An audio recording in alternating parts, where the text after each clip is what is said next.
My brother, a leaked document has just revealed that the Donald Trump administration is putting a lot of pressure on Zambia. They want them to sign a deal. You know, Trump loves deal. It's like, you gotta sign a deal. You have to sign the deal. Too many deals. If you don't sign no deals, we're gonna drop bombs. Crazy stuff. What's happening, everybody? I hope you're doing good. It's a beautiful day. Thank you very much for stopping by. I appreciate you. Okay, great stuff. I see you. Let's go. Okay, motherland, Zambia. Here's the country right here. So there is a leaked document. Okay, leaked document. Leaked by who? By New York Times. Obtained a copy of a memo, from Donald Trump, and it was published directly. So the memo is about Zambia. Okay, Donald Trump wants Zambia to sign a deal. What's the deal? They want access to Zambia's critical minerals. These are very important minerals for military purpose, for technology, for missiles, for many, many things. They want to access the minerals from Zambia. Now, if Zambia doesn't want to sign the deal, the United States of America is going to cut access to PEPFAR. PEPFAR is this opportunity that America gives many shuttle countries. Yeah, I know, you triggered shuttle. Well, it's shuttle countries. What do you mean? It's okay to say it's shuttle. Too many shuttle countries. You gotta drop a bomb. Okay, let's get back on track. So, PEPFAR is an opportunity that many African countries receive at early 2000. So it's basically the United States of America providing African countries with medication for diseases like malaria, HIV, and other diseases, tropical diseases. So they get medicine and funding and stuff. Now, Zambia depends greatly on this PEPFAR program because Zambia is about many million people with HIV. Yes, people are very busy. Anyway, they don't want to wear rubber and socks. If you don't have rubber, you can use a plastic bag or maybe a piece of socks. If not, anyway, let's get back on track. So that's what it is. You're going to sign a deal, give us access to critical minerals, or we're not going to give you PEPFAR anymore. Now, there's more into this documentation, and I think we need to dive into this because Trump wants more, not just minerals. He also wants access to data, personal data of sick people in hospitals in Zambia. What kind of data? Personal data, your HIV status must be shared with the US government. Your malaria condition, your chronic disease must be shared with the US government. In case there is an outbreak of a special disease in Africa, there's a pandemic, the Zambian government has 4 days to share data with the United States of America. So the question is, how do you already know there's going to be a pandemic in Zambia? How do you already know this stuff? Anyway, so Trump administration is pressuring Zambia through leaked State Department documents. This is about a bilateral agreement between the US and Zambia. So what do they want? Okay, they want Zambia to sign a memorandum of agreement, including a requirement from Zambia to share sensitive national health data up for 10 years. Okay, that's data for people in Zambia. 10 years with the United States of America. Zambia has to share if US want. But US never shares the data. What kind of data? Information about emerging pathogens and biological samples up to 25 years. How do you know they're going to be pathogen and biological sample linked to pathogens in Zambia? Are you planning something that we don't know about? Obviously, this has raised concerns, about data sovereignty in Zambia, privacy and potential misuse of the data. So what other sovereignty concession does America want? America wants preferential access for U.S. companies in Zambia in terms of minerals and reserve. What minerals are they looking for? They're looking for copper, cobalt, and lithium. These are very important minerals, and Zambia has a lot of it. They also want to reform. Basically, they want Zambia to detach from China. Yeah, because Zambia has a very strong relationship with China. So they want to reverse things from China to the US. What is PEPFAR once more? PEPFAR is very important for many shuttle countries, many African countries. PEPFAR was globally launched in 2003, signed by President George Bush. PEPFAR has had many positive impacts. Over 2 million Zambians are on free antiretroviral. So PEPFAR gives you medication to fight HIV virus for free. Okay, so Zambians, many of them are alive because of PEPFAR. And you're probably asking yourself a question, why can't the Zambian government do that for them? Now, that's a question that we're going to dive into. Zambia's got a lot of copper, they have minerals and money. Why can't they provide for the people? Because African people, yeah, should I just say shit all country? I know, you're getting triggered. But it's the truth. Why can't you provide for yourself? Let's continue. Now, PEPFAR has also provided massive amount of employment in Zambia. So many Zambians are employed through PEPFAR. PEPFAR provide money for the country. It creates sustainable jobs in the health sector, especially clinics, in labs, community workers, the people that go speak to people that have HIV. Before you do a test, you need to have a counselor speak to you, express to you that you're not going to die just because you're HIV positive. All these people are employed through money that comes from PEPFAR. Why? Because the government cannot employ everybody. And unfortunately, the government doesn't try as hard as they possibly can. That's why some people call it shithole countries. I know you're triggered, but it's okay. I'm here to trigger you. That's the purpose. It has supported broader stability, allowed economy activity without massive aid-related losses. Without it, my brother, Zambia faces risks like in the 1990s. It was bad. Now, America wants copper from Zambia. Okay, Zambia is one of the biggest producers of copper. I believe it's number 2 after the DRC, if I'm not mistaken. Copper is officially designated as a critical mineral by the US right now. It's vital for what? For electrical systems, grids, infrastructure. So for your electricity, you need copper. Semiconductors are very necessary. This stuff here, semiconductors, very important for missiles, very important for satellite, very important for AI and advanced technology. Copper is also very important for renewable energy.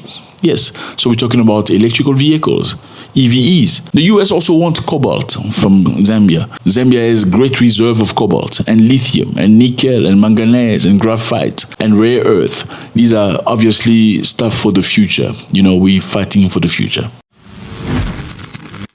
Now, right now, US gets its stuff from China. Yes, the United States of America gets most of its critical minerals from China. From Canada too, from Australia, from South Africa. They get platinum from Brazil, from Japan, Germany. They got titanium from Kazakhstan. So America is trying to stop the reliance from other countries, like especially China. And they're trying to find a way to fight China in Africa without necessarily having to go to war. So it is very simple. The United States of America wants to sign a deal with Zambia. How do they get to the deal? It was simple. When Donald Trump came into power, the first thing he did is stop PEPFAR, stop the aid to African countries. Okay? And people were very sad about it. Many people lost jobs. It was a very terrible time. Many people were sidelined. A lot of people that were sick, living with HIV, could not get access to medication because Trump stopped it. Now, it was pure pressure because he wanted you to come and beg. Guess what? You begged. And after you begged, he said, I'm going to give it to you, but in one condition. I need things from you. I need loyalty from you. I need alignment from you. I need you to detach from Russia and China. I need you to give me access to your special stuff, your rare earth, your critical minerals. I need you to give me access to your sensitive data in hospitals. Yeah. I need you to tell me within 4 days if there's an outbreak, there's a pandemic. I need you to let me know if I want to. I want to have access to personalized files of people, data about their name, their city of birth, their grandfather's name, their HIV status. That's what America wants. This is not the first time. The United States of America did try the same thing in many other countries in Africa. Some countries have accepted. I'm not going to name them because I know people get very sensitive. Don't talk about my country. People get very sensitive when you tell the truth about their countries. It's very nice when you hear about somebody else's country, you clap your hand. Oh, wow, great job. But once you tell the truth about their countries, people get very touchy. So Zimbabwe was asked access to personal files and data, while the president refused to access to the United States of America. And the United States of America said, we are very sorry. Unfortunately, you're going to lose access to all the things that we give to you. Because the president of Zimbabwe said, I'm not giving you access to personal data of people. A matter of fact, why am I giving it to you? I mean, I'm not getting data from Americans to my country. What are you going to use it for? Why do you need personal data from people? Well, Kenya signed a deal, a very similar deal. Zambia has refused right now. But Kenya signed the deal.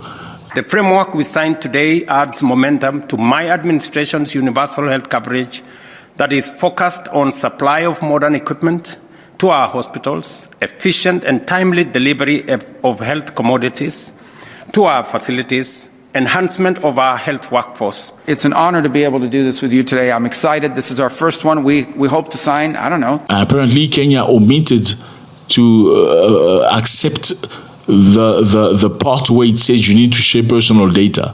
So they have to share very vague data.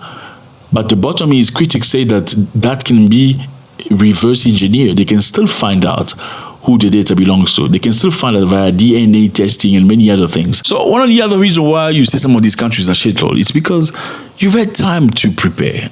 PEPFAR started in 2003 and effective in some countries in 2004. That's over 20 years. 20 years you didn't prepare? I mean, when Trump stopped this program, people lost jobs. It was a sad moment in many countries in Africa. It was a havoc. You still don't know how to look after yourself. You still have not made provision to create jobs and have enough medicine for your people living with HIV. I mean, I know you love to do kloof with each other.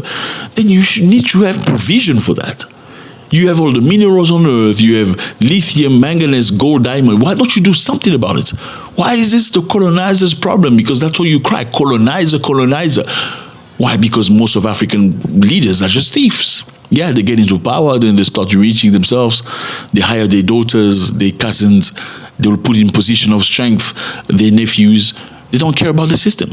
And this is what you're seeing right now. Many African leaders don't even build hospitals in their countries. And they have to fly to a foreign land to go get treatment when things are difficult. There is a governor from South Sudan that ran away to Kenya to go get treated. But they get money. Why don't they build hospitals? And it's not limited to there are presidents in many countries. President of Cameroon, they fly to Europe to go get treated. Why can't Africans do things the right way? It's very sad. Many Africans, you give them a brand new car. Okay, the car is brand new. They don't maintain the car. They only take the car for maintenance once the car starts breathing smoke. Then, this car needs to be maintained. But they don't take time to look after the car properly. This is the same concept. You need to make provision. Why can't Africans come together? How can Africa resolve this, especially with the Zambian situation? Number one, Zambia cannot throw away China. It's very simple. Because China has massive investment in Zambia. Look at all this. The roads, the airport, the buildings are mostly built by Chinese people. It's Chinese investment. Trump is trying to push himself inside, but can the Chinese provide you with ARVs? Okay, they haven't done that, right? So why can't Zambians do something, develop its economy through copper, through all this stuff that they have, so they can provide for the people? Why can't African countries help each other? I mean, these countries have signed deals like Kenya, Burkina Faso also has signed a deal, Mali and some other countries. Why can't you just come together and work on something, so you can provide for each other or provide medicine? This is just medicine. You have all the gold, the diamond, the lithium, but there's no brains? I don't understand. Well, let me know how you feel about this. Zimbabwe at least said, no, we're not going to do this. They're very adamant. The president of Zimbabwe stopped the conversation. Okay, said no more negotiation. Thank you very much. We are not sharing with you personal data of our people because of money. We are not selling out. Well, unfortunately, I don't know if you can say the same in Zambia, because report shows you that last year, I believe, the United States of America discovered that a lot of the medicine sent to Zambia for free for the people to use in Zambia, for free for the Zambian people. Many of the government officials take it and they go put it in pharmacies. They get it stolen from the depot, put it in pharmacies, and the very same product are being sold to the people of Zambia. So the US has provided medicine for free for the Zambian people. But obviously people in power who got access to the Medicare, people in power got that medicine sent to pharmacies and being sold, and they're eating the money. Do you understand me? Eating the money mean? In Africa, when you say eating the money, it means you spend the money. It was sent for free for the African people. And the leaders take it, put it in the personal pharmacies or their cousin pharmacy to be sold so they can share the money. Is that shithole or not? Let me know how you feel about this. It was a great pleasure. The ambassador of America, Michael Gonzalez, was very angry about this because he found out that 95% of those pharmacies in Zambia had stolen goods on shelves, including ARVs, anti-malaria, TB drugs, and other items meant for free for public distribution. Now you're surprised Trump doesn't want to help you anymore. Why are you so? It's not racism, my friend. When they send it to you for free, you kill each other. You know, somebody says, if you give this community, and I'm not gonna, your community given power, you're going to oppress each other. And I know you don't like to hear that, but I'm always gonna be here to tell you the truth. God bless.